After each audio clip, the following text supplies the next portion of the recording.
Okay, we're going to continue on in our Father's Word. This is Deuteronomy 19:19. Then you shall do to him as he thought to have done to his brother, so you shall put him away the evil from among you. And those who remain shall hear and fear, and thereafter they shall not again commit such an evil among you. Your eye shall not pity, life shall be for life, eye for an eye, tooth for a tooth, hand for a hand, foot for a foot.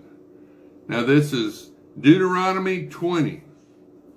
When you go out to battle against your enemies and see horses and chariots and people more numerous than you, do not be afraid of them.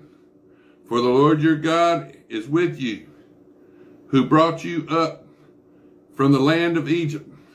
So it shall be, when you are on the verge of battle, that the priest shall approach and speak to the people. And he shall say to them, Hear, O Israel, today you are on the verge of battle with your enemies. Do not let your heart faint. Do not be afraid, and do not tremble or be terrified because of them. For the Lord your God is he who goes with you to fight for you against your enemies to save you. Then the officers shall speak to the people, saying, What man is there who has built a new house and has not dedicated it? Let him go and return to his house, lest he die in the battle and another man dedicate it. Also, what man is there who has planted a vineyard and has not eaten of it? Let him go and return to his house, lest he die in the battle and another man eat of it. And what man is there who is betrothed to a woman and has not married her? Let him go and return to his house, lest he die in the battle and another man marry her. The officers shall speak further to the people and say, What man is there who is fearful and faint-hearted? Let him go and return to his house, lest the heart of his brethren faint like his heart. And so it shall be, when the officers have finished speaking to the people, that they shall make captains of the armies to lead the people.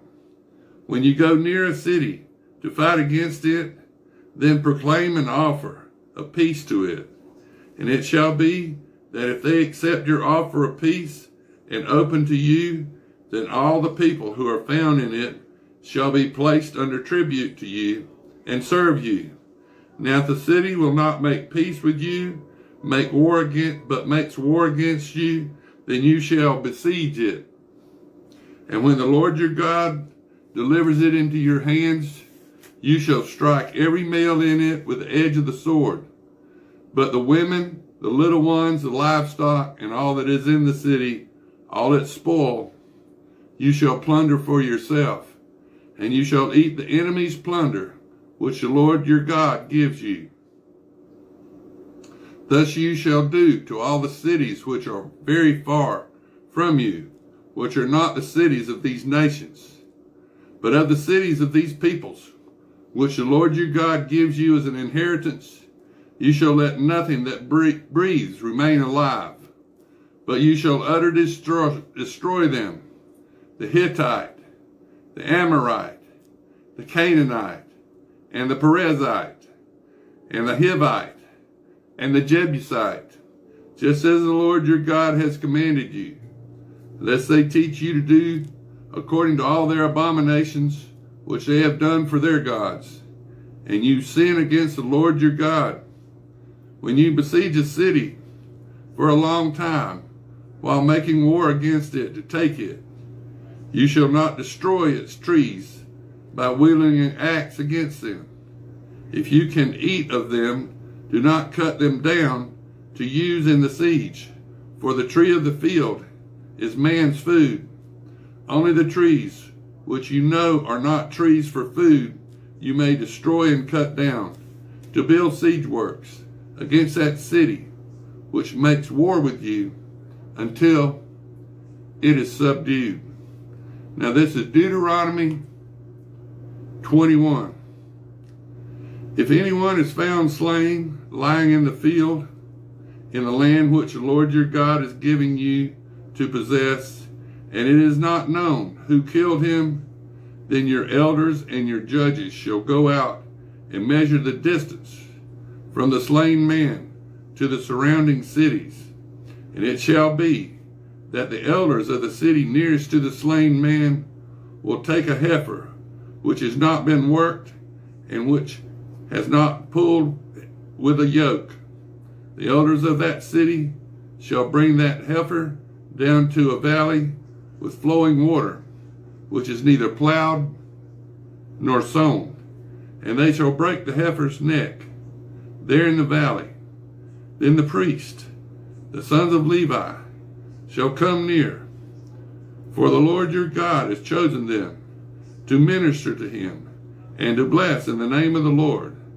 By their word, every controversy and every assault shall be settled, and all the elders of that city nearest to the slain man shall wash their hands over the heifer whose neck was broken in the valley. Then they shall answer and say, our hands have not shed this blood, nor have our eyes seen it. Provide atonement, O Lord, for your people Israel, whom you have redeemed, and do not lay innocent blood to the charge of your people Israel. And atonement shall be provided on their behalf for the blood. So you shall put away the guilt of innocent blood from among you when you do what is right in the sight of the Lord.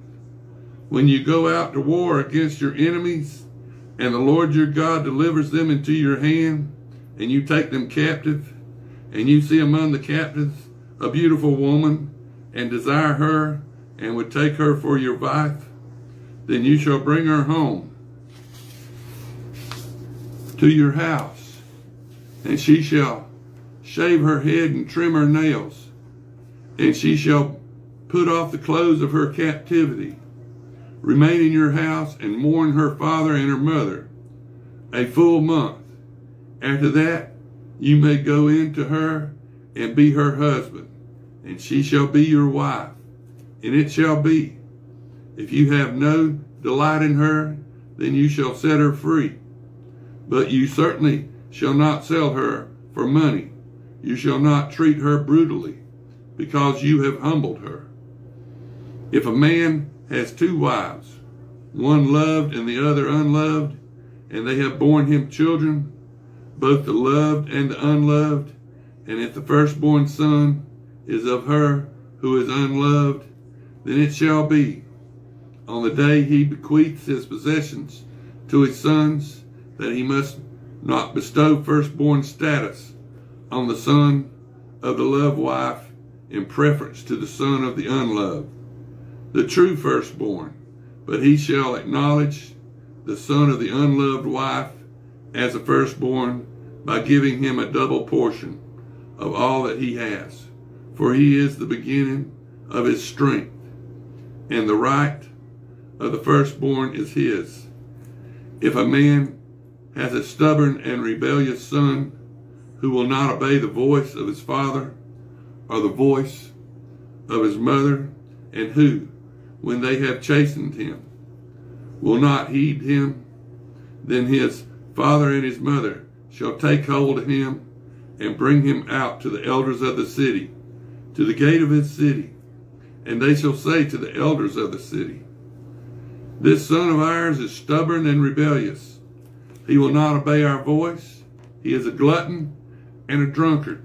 Then all the men of his city shall stone him to death with stones. So you shall put away the evil from among you, and all Israel shall hear and fear. If a man has committed a sin deserving of death, and he is put to death, and you hang him on a tree, his body shall not remain overnight on that tree, but you shall surely bury him that day, so that you do not defile the land which the Lord your God is giving you as an inheritance. For he who is hanged is accursed of God. Now this is Deuteronomy